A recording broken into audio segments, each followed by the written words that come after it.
Welcome to a journey through history on the History for Sleep channel, where we explore the past to help you drift off with knowledge in your mind. Tonight we'll immerse ourselves in the story of Sparta, a city-state that carved a distinct path in ancient Greece, far removed from the cultural hubs of its time. Unlike Athens, with its philosophers, or Corinth, with its bustling trade, Sparta became legendary for its unyielding discipline, military prowess, and a societal structure that prioritized the collective over the individual. As you settle in, close your eyes and let the echoes of history guide you into a restful slumber. Sparta occupies a unique place in the annals of ancient Greece, not for its art or democracy, but for its focus on creating a society of warriors. This city in the southern Peloponnese didn't aim to dominate through cultural influence or economic might. Instead, it became a symbol of resilience and order, etched into history as one of the most disciplined and unconventional polis of its era. Today, Sparta's image often conjures scenes of stoic warriors at Thermopylae, standing firm in a narrow pass against overwhelming odds, a testament to their readiness to sacrifice for the greater good. This perception often pits Sparta against Athens, where freedom of thought, debate, and artistic expression reign supreme. The Spartan mystique has been shaped over centuries, drawing from ancient texts by historians like Plutarch and Xenophon, as well as modern interpretations in films, books, and even political propaganda.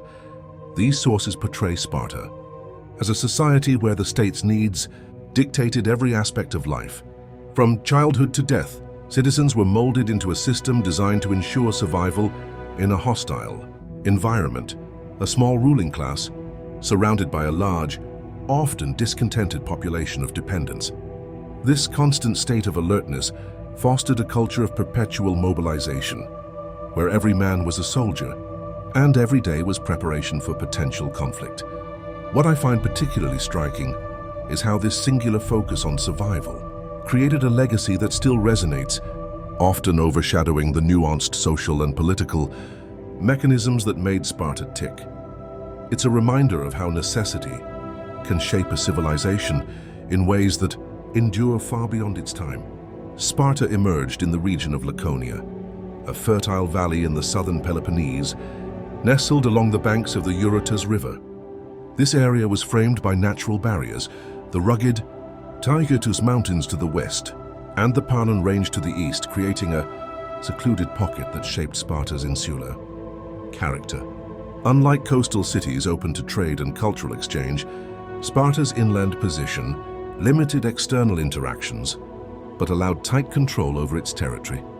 The Eurotas provided arable land with soils that supported consistent harvests of barley and grapes.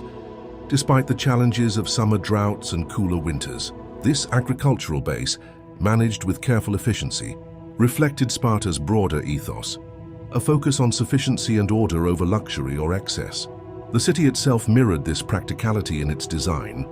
Spartan architecture was unadorned with low, functional buildings made of clay and wood. Temples, barracks, and assembly spaces served their purpose without the decorative flair seen in Athens or Corinth. Remarkably, Sparta lacked defensive walls, a bold choice in an era of frequent raids. Its leaders relied on the natural protection of the surrounding mountains and the disciplined army to safeguard the city. This absence of fortifications wasn't just practical. It symbolized Sparta's confidence in its societal structure, where the true defense lay in the readiness of its citizens. I've always found this decision intriguing. It speaks to a mindset that valued human resilience over physical barriers, a testament to their belief that a well-trained populace was the ultimate fortress. Sparta's origins date back to the Bronze Age, with early settlements along the Eurotas linked to the Mycenaean culture.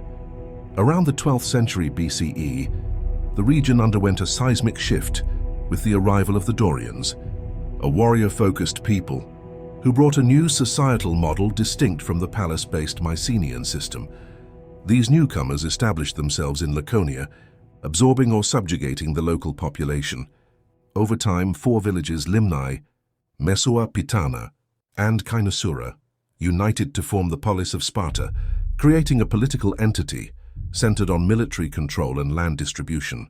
The Dorians became the ruling class, while the local inhabitants were relegated to subordinate roles, setting the stage for Sparta's rigid social hierarchy.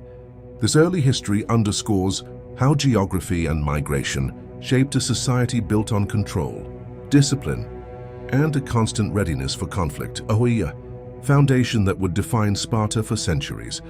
Spartan society was a tightly knit system divided into 3 distinct groups, each with a specific role that ensured the polis's stability. At the top were the Spartiates, the full citizens who formed the elite warrior class. Below them were the perioikoi, free inhabitants who handled trade and crafts but lacked political rights. At the bottom were the helots, a dependent population that formed the backbone of Sparta's economy through their labor in the fields. This hierarchy wasn't just a social construct, it was a survival mechanism, designed to maintain order in a city where the citizen minority ruled over a much larger, often resentful underclass. The helots, primarily descendants of the conquered Messenians, were state-owned laborers rather than private slaves, a distinction that set them apart from other forms of servitude in the Greek world. After the First Messenian War, circa 740-720 BC, Sparta annexed Messenia, a fertile region west of Laconia, and reduced its inhabitants to helot status. These people worked the land allotted to Spartiates, producing food for the city, while living in rural communities under strict surveillance. Their labor freed Spartiates from agricultural duties, allowing them to focus entirely on military training and governance.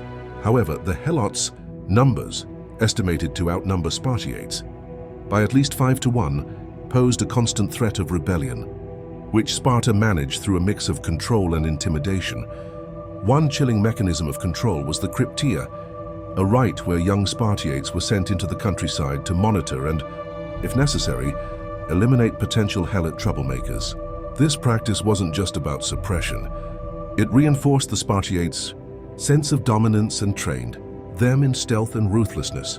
Helots were also subject to strict regulations on movement, clothing, and behavior, ensuring they remained visibly subordinate. Despite this, they maintained their own cultural traditions, forming families and preserving their language, a quiet resilience in the face of oppression. I find the helot system a stark reminder of the cost of Sparta's stability, a society built on the backs of an exploited majority, where fear of uprising shaped every policy. It's a sobering contrast to the glorified image of Spartan valor, highlighting the darker underbelly of their disciplined order. The perioikoi, meaning those who live around, occupied a unique middle ground in Spartan society. These free inhabitants lived in peripheral towns, often near the coast or in mountainous areas, and were integral to the polis's economy. Unlike the helots, they could own property, run workshops, and engage in trade, producing goods like weapons, clothing, and pottery that Spartiates and helots didn't make. They also served as a link to the outside world, managing ports and trade routes that brought in resources. Sparta couldn't produce itself. However, they were excluded from political life, unable to vote or hold office, and their role was strictly functional, supporting the Spartan system without challenging its core. During military campaigns, the perioikoi fought alongside Spartiates in the heavy infantry, serving in the phalanx and guarding strategic points like fortresses and roads. Their participation was mandatory, yet they had no say in the decisions made after battle, a clear reflection of their secondary status. This arrangement allowed Sparta to maintain a robust army without involving helots in warfare, while also ensuring the perioikoi remained loyal through the benefits of protection and economic stability. I've always thought this dynamic illustrates Sparta's pragmatic approach. The perioikoi were given just enough freedom to be useful, but never enough to threaten the Spartiates' dominance, a delicate balance that kept the system intact for centuries. The Spartan military itself was the heart of the polis, a direct extension of its societal structure. Every Spartiate was trained from childhood to be a soldier, their life revolving around the phalanx, a formation of heavily armed infantry that relied on unity and discipline. The phalanx was a rectangular mass of soldiers, often several rows deep, equipped with round wooden shields reinforced with bronze, long spears, and bronze helmets that limited vision but maximized protection. The shield was designed to cover not just the bearer, but also the man to his left, creating a seamless wall of defense. This setup demanded absolute trust in one's comrades, a principle drilled into Spartiates from their earliest training. Battles were won through steady pressure, rather than flashy maneuvers, a testament to Sparta's focus on collective strength over individual heroics. Their military life wasn't just about fighting, it was a way of being, where every action reinforced the polis's survival. The agoge, Sparta's state-run education system, was the crucible that forged Spartiates into warriors. It began at age 7, when boys were taken from their families and placed into a communal environment designed to strip away individuality and instill absolute loyalty to the polis. The agoge wasn't a school in the modern sense, nor a mere military camp.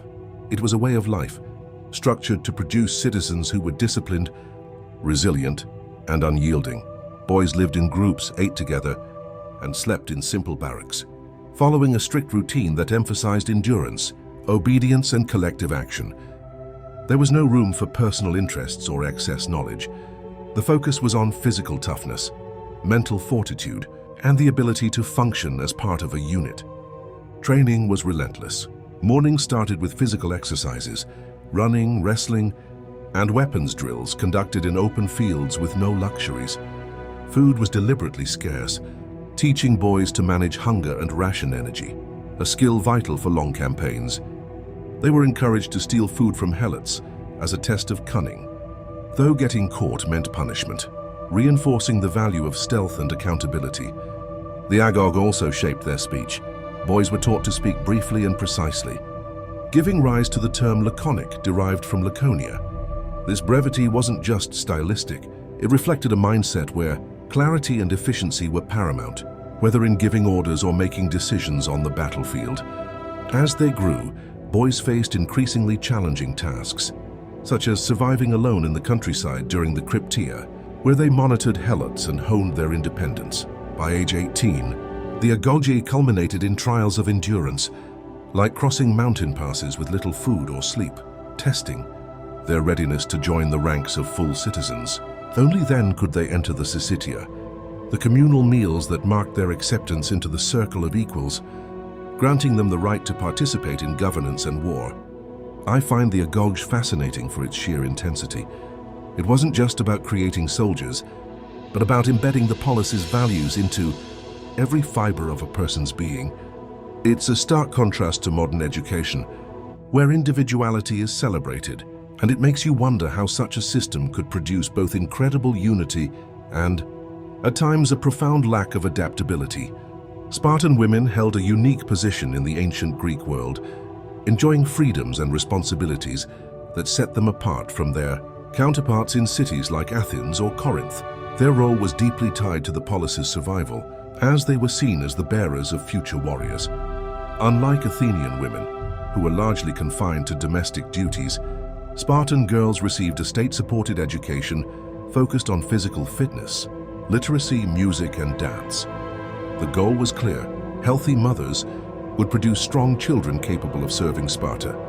Ancient sources like Plutarch note that the legendary lawgiver Lycurgus established these practices to ensure women were robust for childbirth, a practical measure to sustain the city's military might.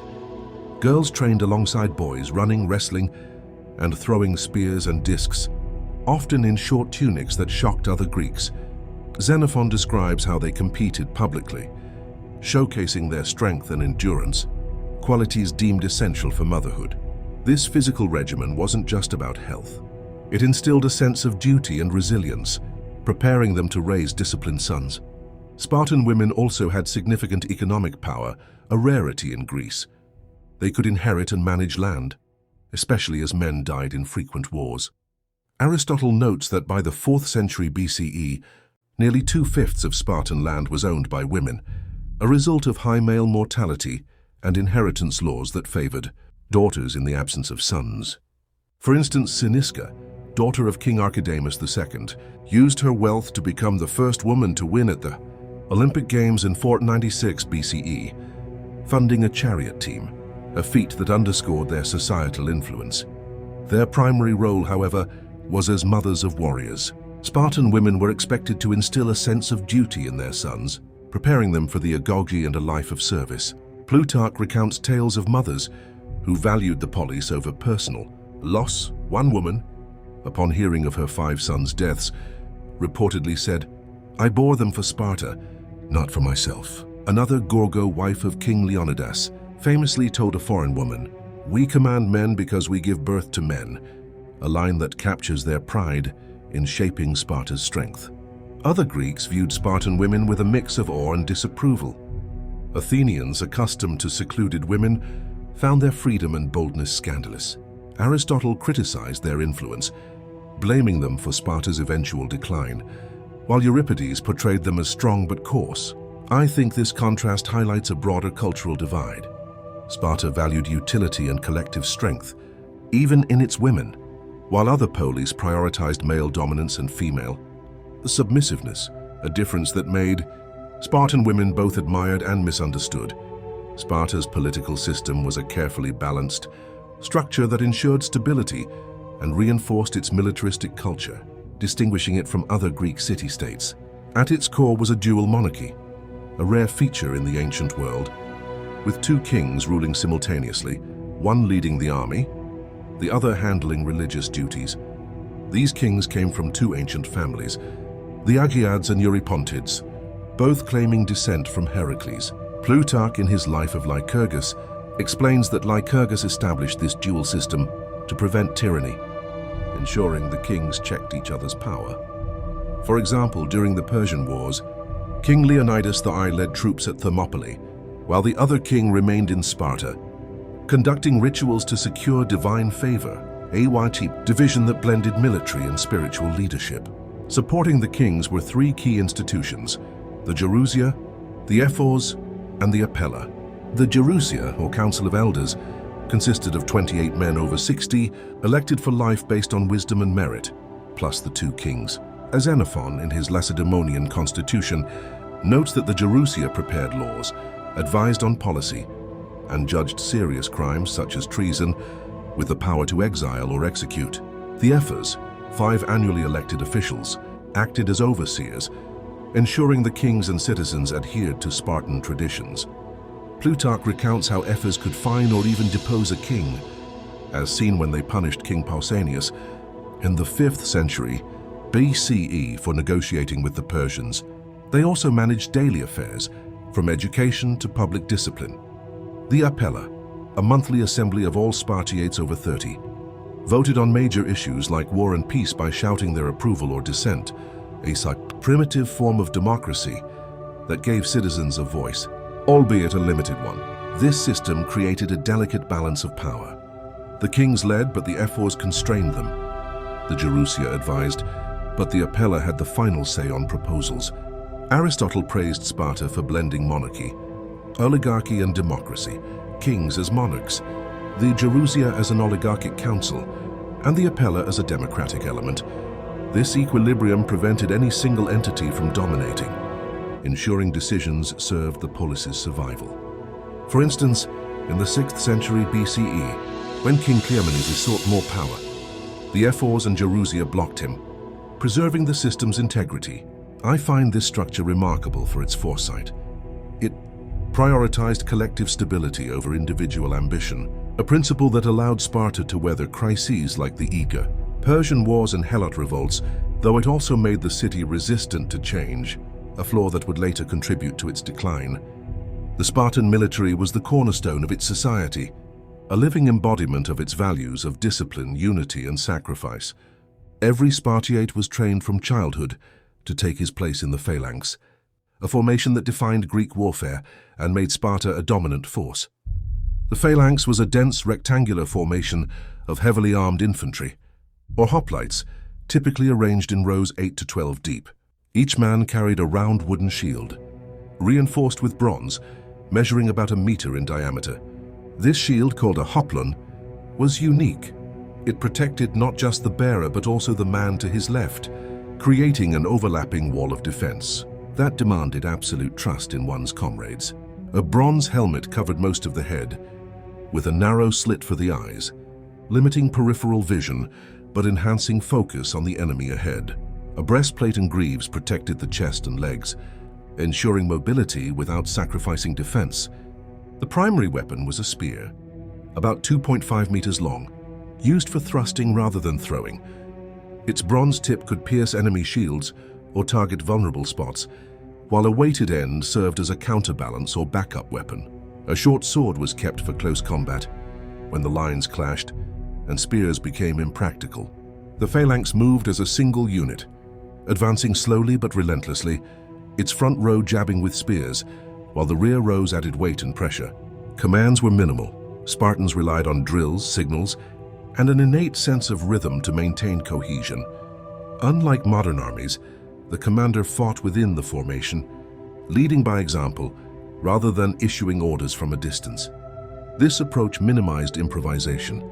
Every maneuver was practiced until it became second nature, ensuring the phalanx could withstand the chaos of battle. Victory in this system came through endurance, not cunning. The goal was to maintain the line, absorb the enemy's charge, and push forward until the opponent broke. This strategy proved devastating in battles like Plataea in 479 BCE, where Spartan-led forces crushed the Persians. However, it also made Sparta inflexible. Tactics that relied on open terrain and rigid formations struggled against more mobile enemies, a weakness later exploited by Thebes. I've always been struck by how the phalanx mirrors Spartan society itself. Each man's role was fixed, his survival tied to the group, and any deviation could unravel the whole. It's a powerful metaphor for their way of life, where individual glory was sacrificed for collective strength, a principle that won them fame, but also sowed the seeds of their eventual downfall. Life in Sparta was a study in austerity, where every aspect of daily existence served the polis's greater good. Spartiates gathered for communal meals called syssitia, held in simple halls where groups of 15 men shared food like barley bread, wine, cheese, and the infamous black broth, a mix of pork blood and vinegar that symbolized their frugality. These meals weren't just about sustenance. They reinforced social bonds, with conversations focusing on Spartan affairs and mentorship for younger members. Attendance was mandatory. Missing a syssitia could lead to fines or exclusion, a severe blow to a citizen's status. This practice ensured unity and kept personal wealth from creating divisions. As all contributed equally to the meals, Spartans embraced a deliberate simplicity that bordered on asceticism. They used iron bars as currency, deliberately heavy and cumbersome to discourage accumulation of wealth. A single bar weighed over a kilogram, making trade outside Sparta impractical and reinforcing self-sufficiency. Their clothing was basic, coarse red cloaks that doubled as military garb, while homes were built from clay and wood, using only axes and saws to avoid ostentation. This uniformity erased visible class distinctions.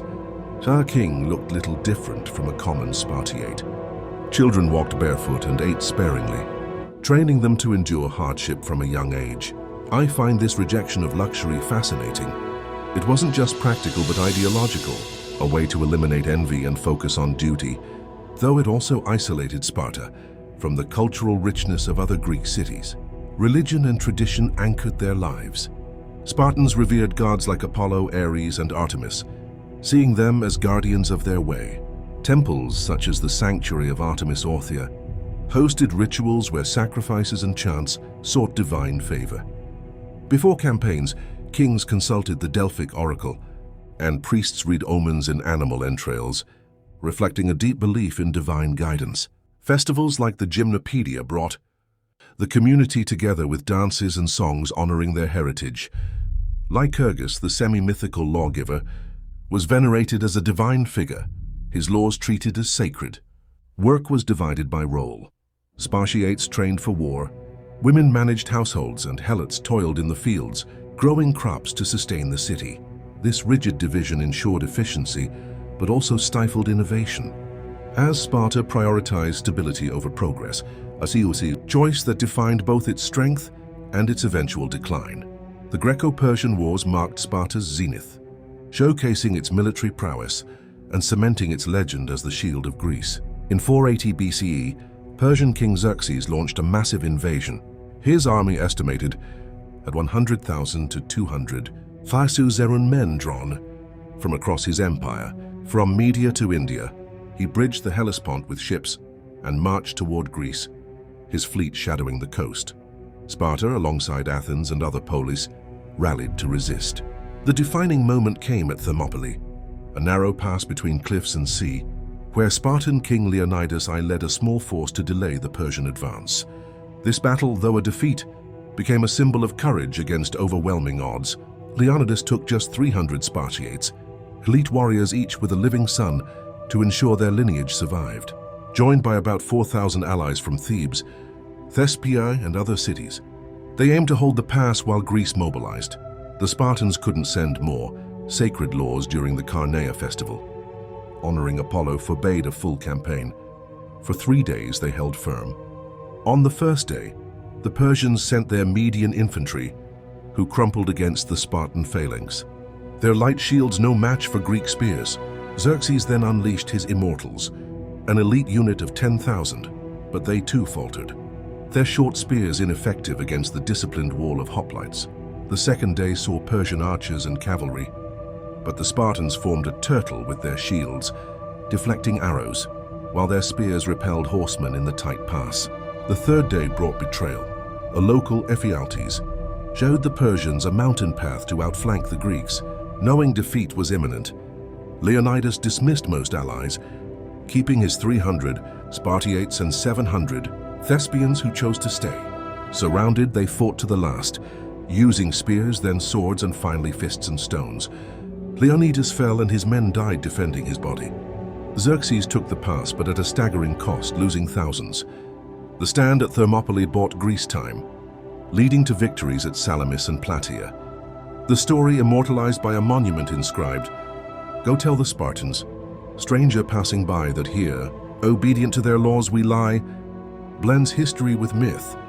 The 300 narrative oversimplifies the Allied effort, and tales of millions of Persians are exaggerated. But the core truth remains. Sparta's ethos of honor over survival inspired generations. I think Thermopylae captures the essence of Spartan identity, unyielding, collective and defiant, a legacy that echoes through history.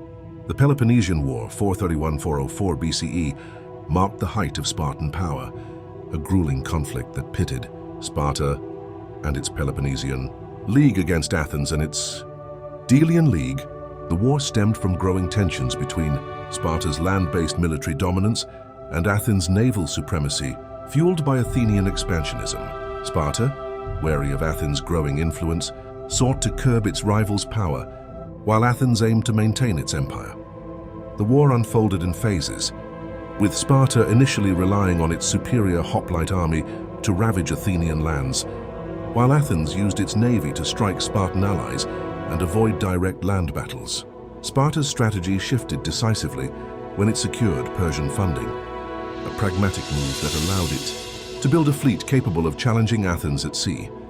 Under the command of Lysander, a brilliant Spartan general, this fleet delivered a crushing blow at the Battle of Aegospotami in 405 BCE, destroying the Athenian navy and cutting off its grain supply. Athens, besieged and starving, surrendered in 404 BCE. Sparta emerged as the dominant power in Greece, dismantling Athens' empire, imposing an oligarchy, and solidifying its hegemony. This victory showcased Sparta's adaptability, its willingness to embrace naval warfare, traditionally an Athenian strength, proved its strategic flexibility, even if temporary. However, this triumph came at a cost. The war strained Sparta's resources and alliances, as its heavy-handed rule alienated former allies like Corinth and Thebes. The reliance on Persian gold also tied Sparta to foreign interests, a dependency that would later haunt it. Internally, the number of Spartiates continued to dwindle, due to war casualties and the rigid social system that excluded new citizens. At its peak, Sparta had around 8,000 Spartiates, but by the war's end, this number had fallen sharply, weakening its military core. I find this period a fascinating paradox. Sparta achieved its greatest external success while sowing the seeds of its decline. The victory over Athens highlighted its ability to evolve tactically, but it also exposed the fragility of a system so dependent on a shrinking elite. This moment of glory was a fleeting one, as new challenges loomed on the horizon, threatening to unravel the very order Sparta fought to preserve. Sparta's dominance began to crumble with the Battle of Leuctra in 371 BCE, a turning point that shattered its military reputation and marked the beginning of its decline.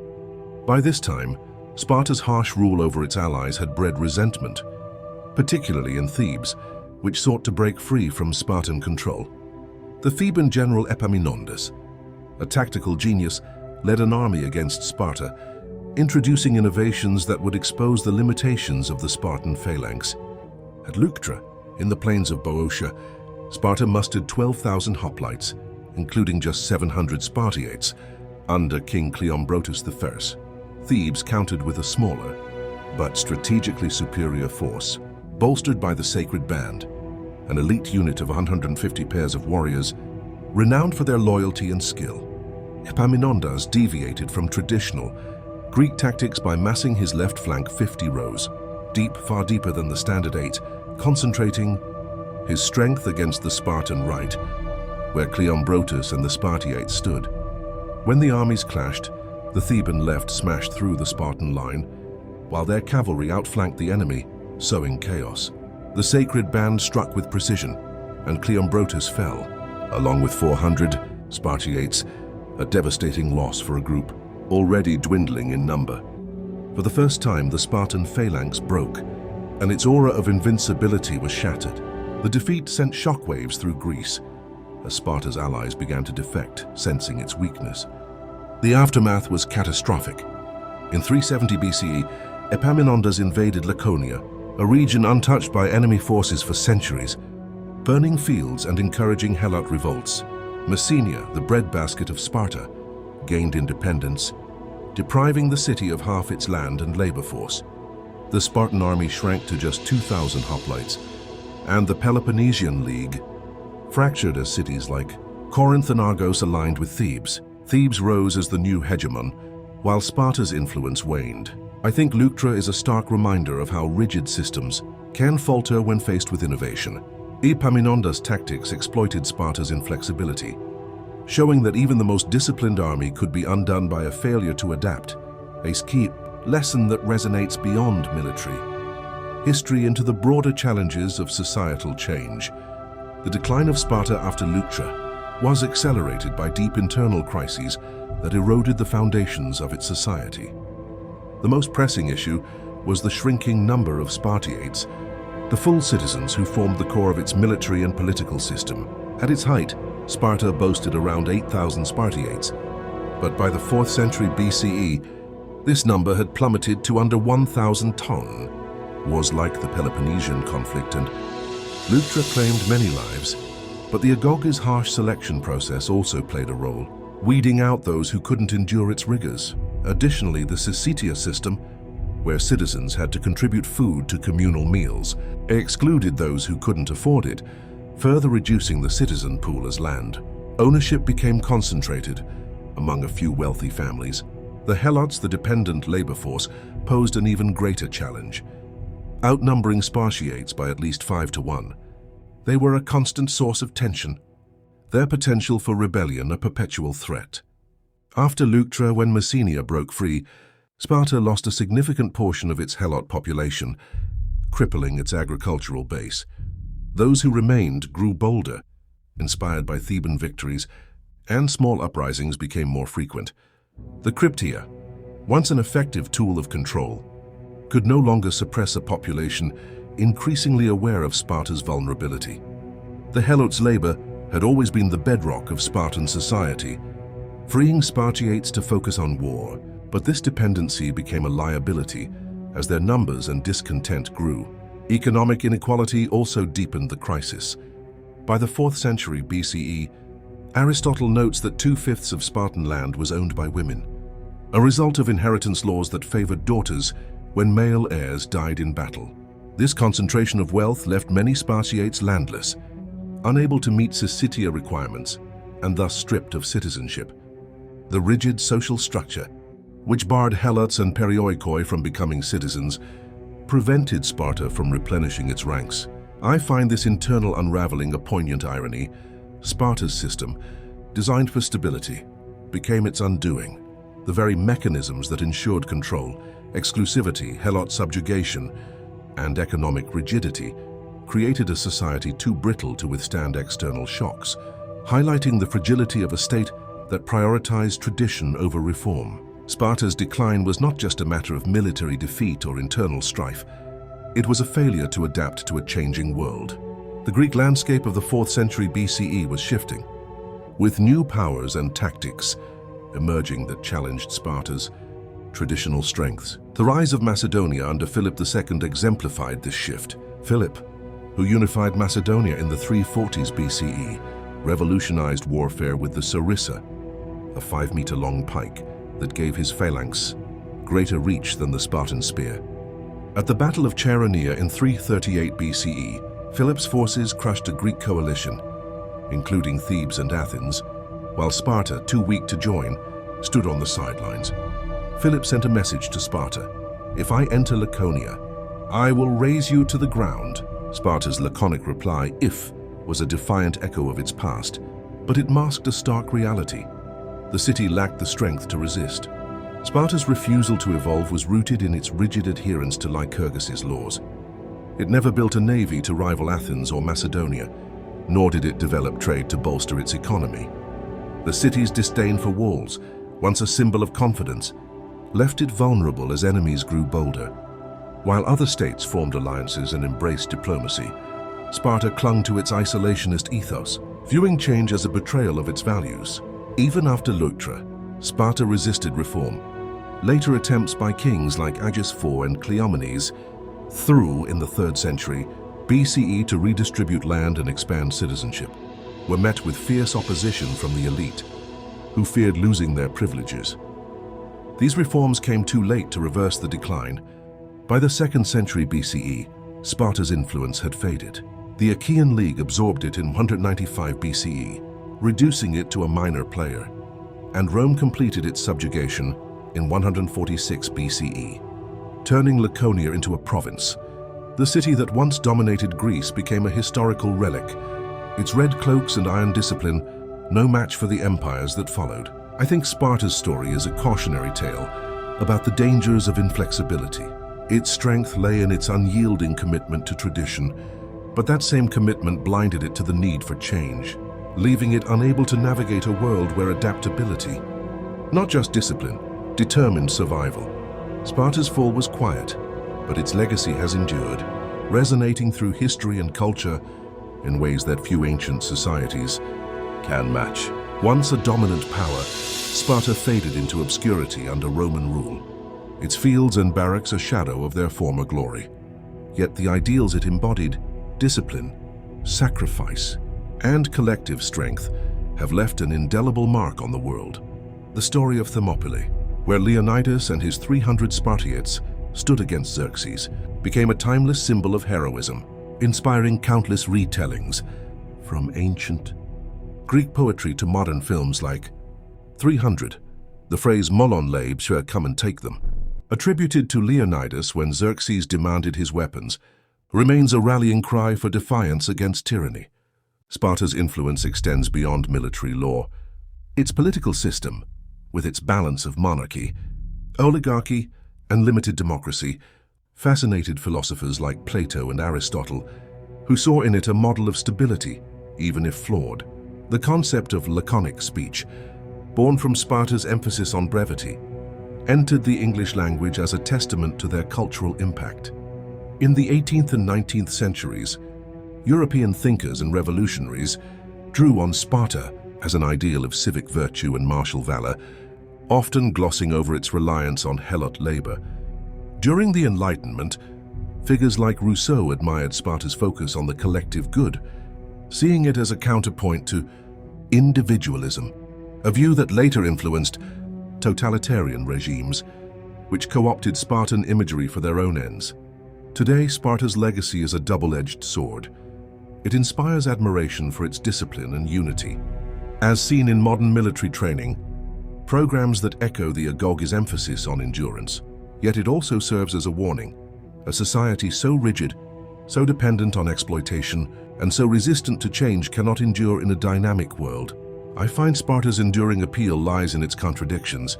It was both a beacon of order and a cautionary tale of stagnation. Its story reminds us that strength, without adaptability, can become a fatal weakness. A lesson as relevant now as it was in the ancient world. Sparta's cultural influence stretches far beyond its historical existence, shaping modern perceptions of discipline, resilience, and collective identity in profound ways.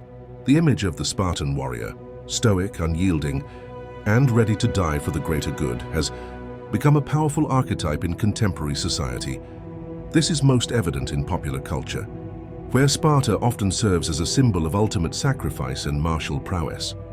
Films like 300, 2006, based on Frank Miller's graphic novel, dramatize the Battle of Thermopylae, portraying Leonidas and his men as superhuman figures facing impossible odds. While historically inaccurate, exaggerating Persian numbers and ignoring Allied contributions, the film captures the essence of Spartan valor, resonating with audiences who admire their defiance. The phrase, "This is Sparta," from the movie has since become a meme, symbolizing raw determination and strength. Sparta's legacy also permeates modern military and fitness culture. The Agogi's emphasis on endurance and toughness inspires training programs like Spartan races, obstacle courses that test physical and mental limits, echoing the ancient system's focus on resilience.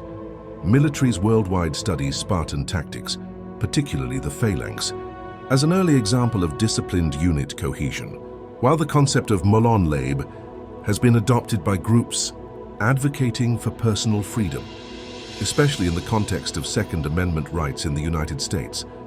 Educational systems, too, draw on Sparta's model of state-driven upbringing. Though often as a cautionary tale, its suppression of individuality contrasts sharply with modern values of self-expression, highlighting the trade-offs of such a rigid system. Sparta's influence extends to political thought as well. Its focus on the collective over the individual has been both praised and critiqued.